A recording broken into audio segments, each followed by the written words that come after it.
എനിക്കറിയായിരുന്നു നിങ്ങളത് എന്തെങ്കിലും ഒപ്പിക്കുന്നുള്ള എനിക്ക് ഉറപ്പായിരുന്നു. ഞാനിത് പ്രതീക്ഷിച്ചു. പിന്നെ വെറുതെ സർപ്രൈസ് ആയതാണ്. അടിപൊളിയിരിക്കുന്നത്. ഇതെന്താണ് ഷോണ? ആരത് ചെയ്തത്? അടിപൊളിയല്ല. എല്ലായിടക്ക് തിന്നാനായി വാ.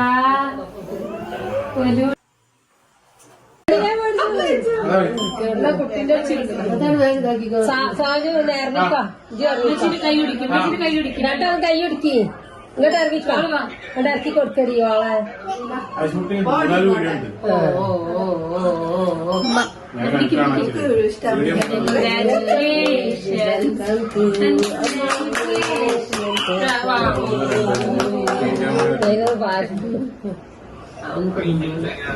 അതിന്റെ